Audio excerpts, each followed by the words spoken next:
Thank you for joining us once again. I'm very excited to bring this forward to you guys. So, what we have here, as we go through this aviation journey together, I would like to address some of the most important tools that pilots use on a daily basis. And without a doubt, the headset is one of those most important tools. Its importance cannot be overstated because it is through the headset that you hear your entire environment. A little bit about the history that I've had with the company. I owned a set of Clarity Aloft many years ago. I would say probably about, well, at least 4 years ago. I owned a pair, the headset for about 8 years, and it was kind of like the original Clarity Aloft back in the day, and they were fantastic. The design was different from these. The boom came from the middle and the back, and it was lighter around the ears. There was less pressure around the ears, and I used it, and the whole time I absolutely love it.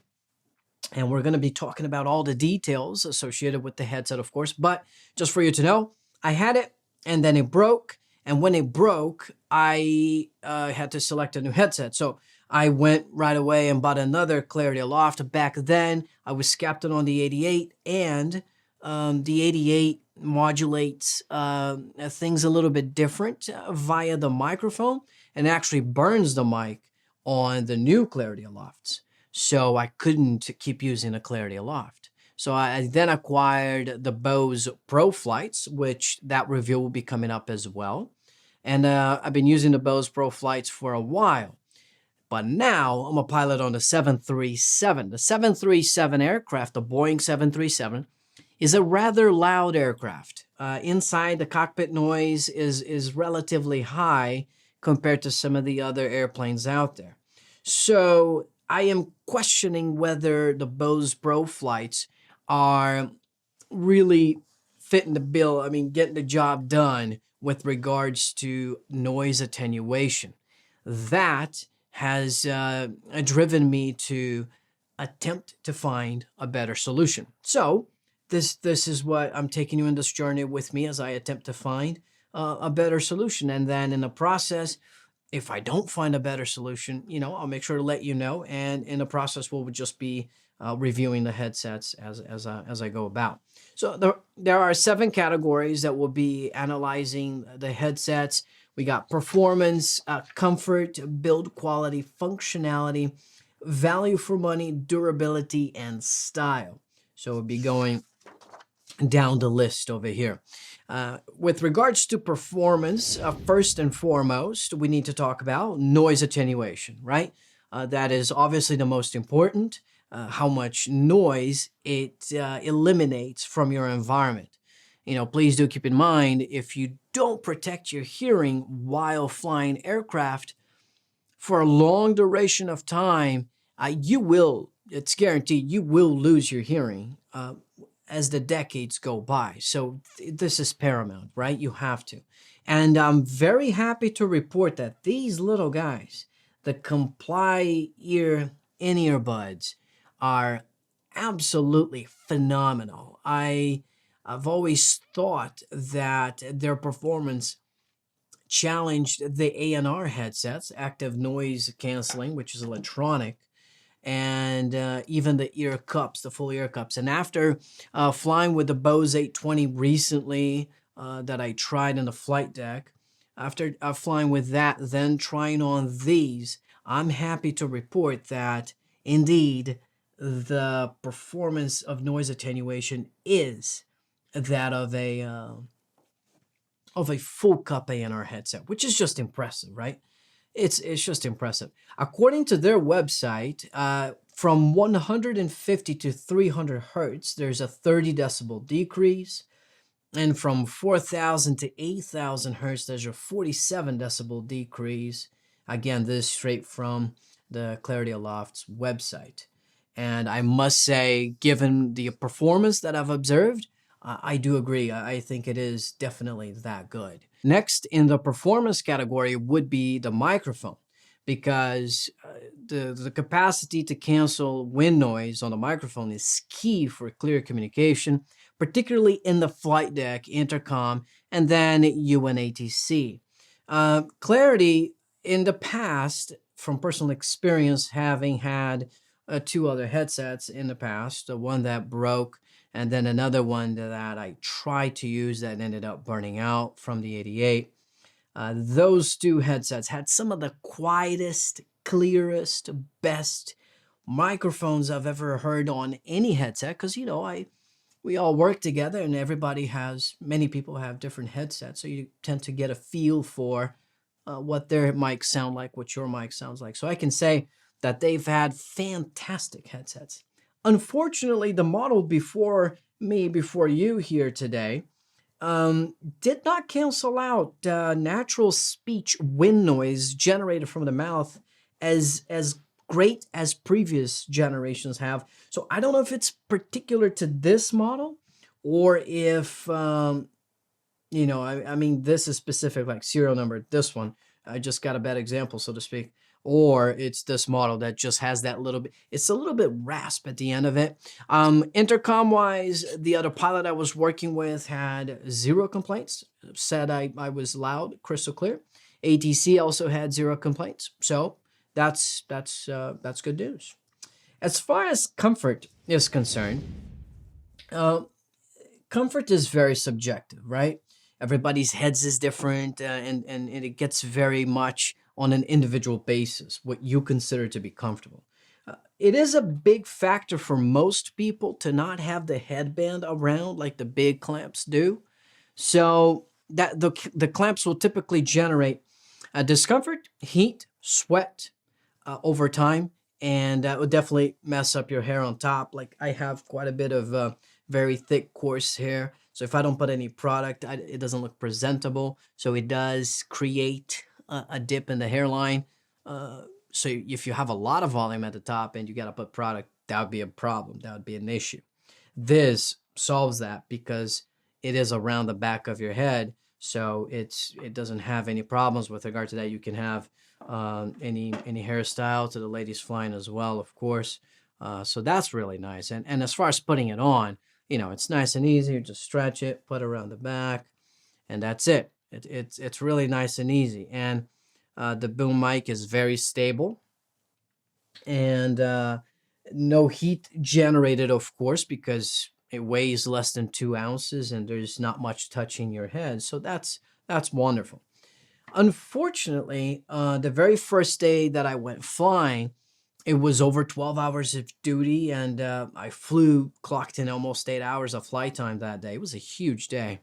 And this headband, this new style headband that they have, is creating a little bit of pressure points, perhaps right where they have these kind of rubber ties to keep the wires together, and it created discomfort. So at the end of the day, I was experiencing a rather significant amount of discomfort from that. Again, if your head is, shaped differently, which it obviously is, you might not have that discomfort. There are many people online that claim that this is by far the most comfortable headset that they have ever had. And from personal experience, having the previous version of this, I was coming into it expecting it to be the most comfortable headset. Unfortunately for me, from a comfort standpoint, it definitely did not pan out as I expected. The wire itself is not very thick, and it is very pliable, which is important because sometimes you need to route your cable through different areas in a flight deck. So it's important that the cable be very pliable. You will need probably two cable clips. The one that came with this was broken, unfortunately, so I don't have one to show you. But you would need the one, I would recommend two. So one you can clip to your uniform somewhere. That way it's not rubbing anywhere. And then the other one, you probably clip it somewhere in the aircraft so you're not stressing the jacks or the cables as you're routing the cables in a flight deck. Do keep in mind, because of the in-ear nature of this device, if you're rubbing the cable, the sound physically transmits through the headset onto the earplugs into your inner ear. So you will hear rubbing of the cable. Again, not an issue if you're able to secure the cable, and that's that. So it'd be okay if you could do it. From the standpoint of build quality, I do think overall the build quality is fantastic. You do have points of weakness though. The little wire that goes to the speaker for your ear is very thin. You need this to be thin because otherwise, how are you going to maneuver and put it in your ear? So it does have to be thin. But if you're very clumsy and you can't be very aware, cognizant of the whereabouts of little wires in your hands, just be careful because I don't think that's going to last. I mean, this is definitely a point of weakness. But like myself, I had it for 8 years and it did not rip. Just the speaker kind of went out after a long term time using. As far as removing these, they are screwed into the ear canal. Again, these are specially made and they do have premium performance. Don't go out there getting cheap earplugs and then trying to, make something weird. I've seen people do that. These are not bad. $25 for the entire year. So it's really not bad as far as the earplugs are concerned. I'm sure you're spending a lot more money than that when you're doing A&R headsets with your batteries, right?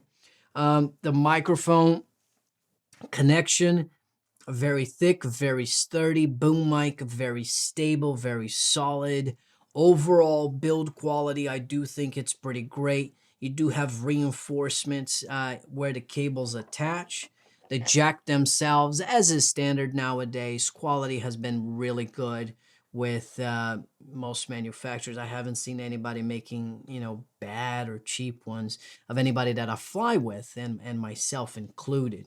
So everywhere where the cables connect, it's all reinforced, very high quality as it appears. And I have no contraindications in this category. From a functionality standpoint, it does have less functionality and less flexibility if you compare to some of the other headsets out there. But especially, they tend to be a little bit more expensive than this, like the Bose A20 and the Bose Pro Flights, which are TSO'd and have the Bluetooth and all those additional features. By the way, little side note, what's up with this TSO stuff? TSO'd is a certification process by the FAA that the manufacturers can elect to put their equipment through. Obviously, as you can imagine, that definitely increases the cost of development significantly. But for professional airline Part 121, as we call it, scheduled passenger operation, the headset has to be TSO'd. General aviation and other type of aviation don't necessarily have to abide by the same rules that we do, but aviation in the passenger transport is a higher standard due to safety reasons. So this headset is, of course, TSO'd and approved. And as far as functionality goes, we have a volume control, a mono and stereo selection, and an audio input, aux 3.5 millimeter standard jack going in there. So any if you'd like to listen to something else, I don't know, I couldn't do it. I, I don't listen to music while doing other things or anything else. I'm always just very focused. I enjoy silence, so I never use it. But that option is there for you. I guess you can plug in maybe your phone if you can adapt it. If you need to make a phone call on the ground with your headset, so there's that feature, which is really nice when you do need to do that in order to coordinate with the company should you run into some issues with your radios on the ground. Of course, you can't use it while you're flying. As far as value for money, at the time of this recording, the headset is $725 online, basically everywhere that you can buy it. Overall, it is priced comparably to the high-end competition, which I do think it is where it belongs. It does offer lots of advantages relative to the competition, and that's pretty good. As far as the wearables are concerned, again, this headset comes out ahead. Not many wearables, just the earplugs and the mic puff. So that's really affordable, and you can just swap those out. Like I said, it's 25 bucks a year, give or take, if you'd like to wear more or less often on the earbuds. And then the mic puff itself, however often you like to change that. As far as durability of these tips, just a little side note, you can expect them to last anywhere from 70 to about 150 hours of flight time, depending on how your environment. If those hours of flight time are much calmer in a much more climate friendly environment like the wide body aircraft, then they're probably going to last much longer. If you're doing GA flying and you're down low and it's really hot, it'll probably be closer to the 70. I just would like to mention the case real quick. So the case in which it comes in is extremely durable. This case, the other one I had, lasted the whole time, no problem. The headset fits in here very comfortably, and you have space to put your extra earbuds that come in a little case. This is a shiny little case that we have away from the light so it doesn't shine on the video too much. And the case has to be hard because the headset is very delicate, so it has to protect it. And it does a fantastic job. It gets the job done, which is, something you want.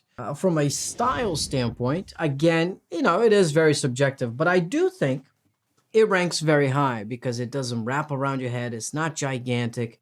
You don't get the ear cups. You don't get the seal break when you put on your sunglasses, which is a huge thing. So you can wear your sunglasses very comfortably. If you wear glasses, prescription glasses, you can wear it very comfortably. So this headset has a lot going for it. Now, to wrap it up, I do think if you have never tried it, you should probably try it because, like I said, it does have a lot to offer that most of the other headsets don't. For me, however, the discomfort associated with the pressure that it puts around the ears was too much to bear, at least on a very long day. On a very short day, hour and a half flight, you barely notice it. It's barely perceptible and it is not a factor. But I am an airline pilot and I do fly very long flights, so I will be returning these, unfortunately. I will also be trying the Clarity Flex, so look for that review in the future because these are not going to work. I'm going to go ahead and try the Flex.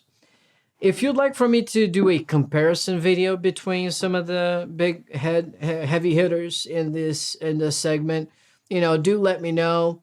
I do think eventually I'll make one of those videos after I've made individual reviews that address all of these different categories and kind of go into more detail than what I've been able to find online, and particularly that, long-term user experience that I can share with you. So hopefully you found some value in today's video. Hopefully you've enjoyed, getting to know this headset a little bit. If it's something that you're researching and looking to get, hopefully this has helped in you making that decision. I definitely appreciate you checking in and watching the video. Remember, YouTube's currency is like, share, and subscribe. Your support is needed for us to continue to grow the channel. Thank you so much for being here, and we'll see you on the next video.